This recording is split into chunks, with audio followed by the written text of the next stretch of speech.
Hi ladies, so today is Friday, June 26th, 2015, and I am cycle day 23.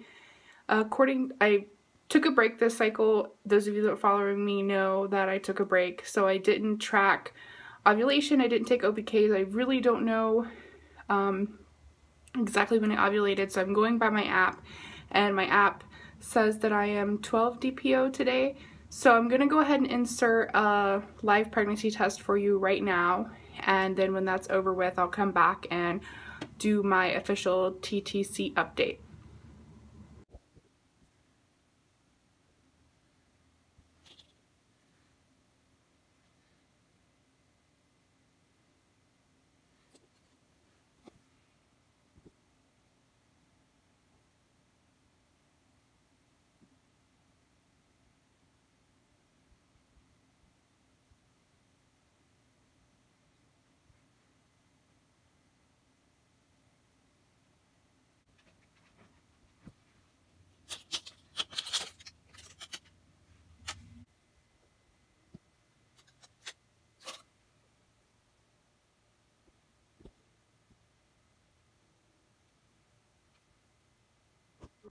So I thought for a minute there that I was seeing a second line, and that ended up not being the case.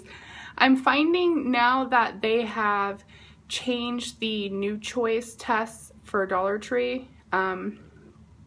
It's the same sensitivity as it always was, and it's being made by the same brand, and it's being sold at Dollar Tree, but the test itself looks a lot different.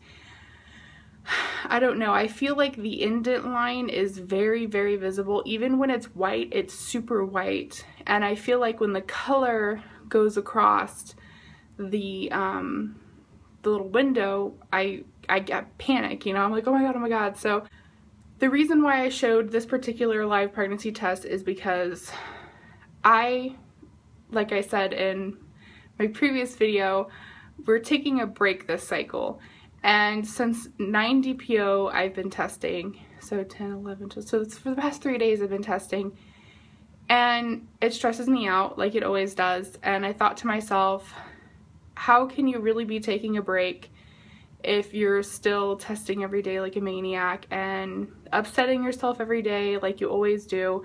This really can't officially be a break if you're doing this. So that was my last test that I have on hand. I would have to go to the store and buy more if I want to take another test, and I decided that I'm not going to do that. That was my final test for this cycle, and I'm not going to buy any more. If AF doesn't come on Monday and AF is not here on Tuesday, then maybe I will go back to Dollar Tree and get another test, but you know, I'm not optimistic, especially with some of the issues that I've been having this cycle.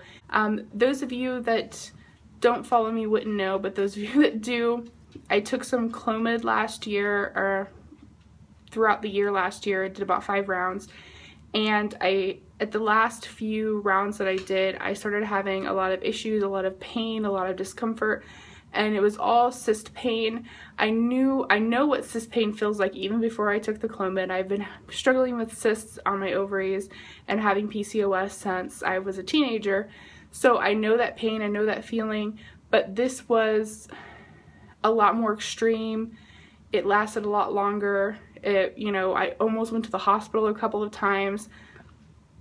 So I quit taking the Clomid. I found a new doctor, and I do have a rather large cyst on my left side and some smaller ones on my right side, but what was kind of determined was that the Clomid was stimulating the cyst growth, and they were bursting and growing as I was taking the Clomid and causing lots of pain.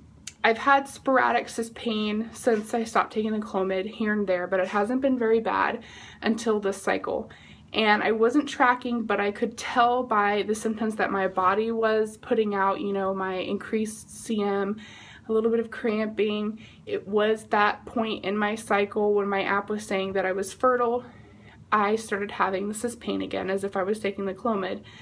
But this time it was the cyst pain, but there was also other pain involved. I had a lot of pressure and a lot of pain in my pelvic area, and in the area where my bowels would be, like my lower intestines. It almost felt as if I was extremely constipated, TMI, sorry, but having a cyst burst at the same time.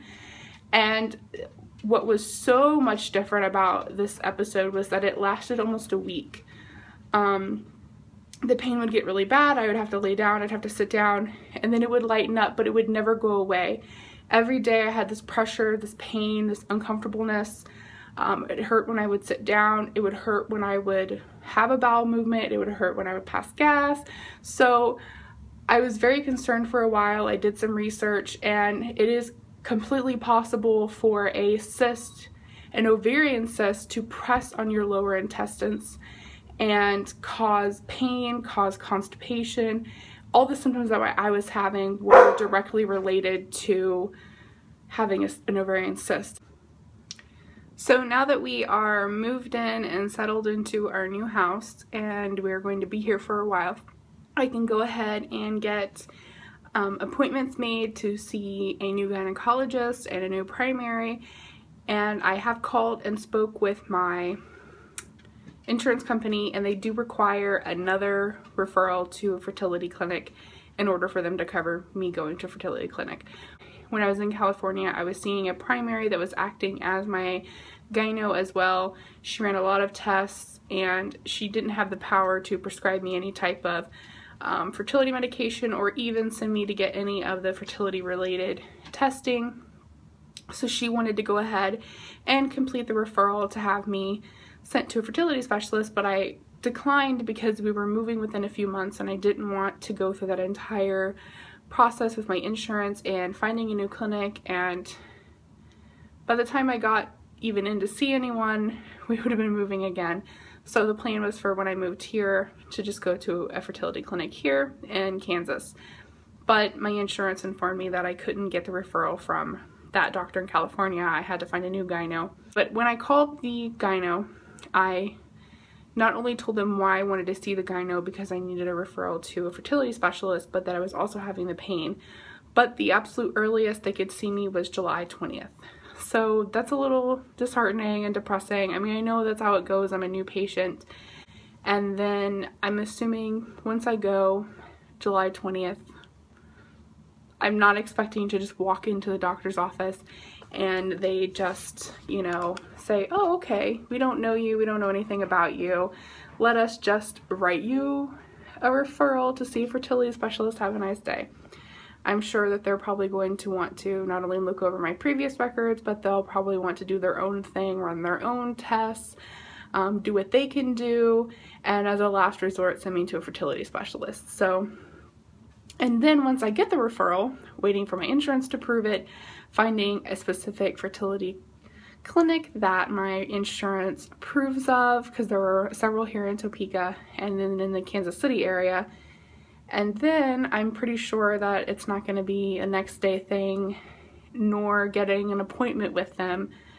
So I have no idea when we will actually be getting in to see them and when I can actually start to get the ball rolling.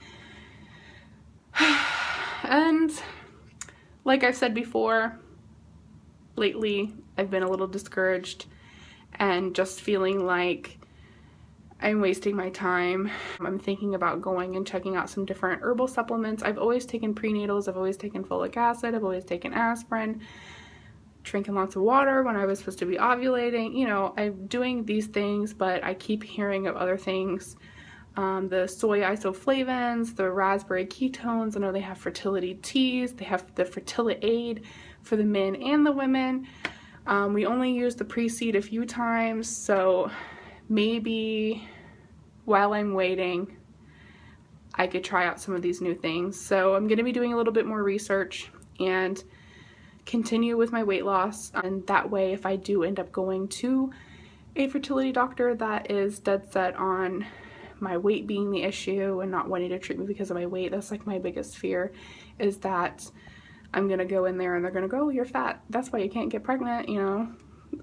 I just don't want that because I know that's not the situation right now. So I'm going to work on getting healthy. I'm going to work on trying some different approaches, some different herbal supplements, I guess doing everything that I can do while I can do anything. So I will keep you updated on that. If anybody has any tips or suggestions for, you know, the things that I mentioned, the herbal supplements that I have mentioned, or some that I haven't mentioned that I don't know about, maybe some things that have worked for you, I would be more than happy to hear about them, and the more details the better. Thank everybody for watching, and I think that's all that I had to say. And I will let you guys know Monday or Tuesday if AF showed. Thanks again for watching.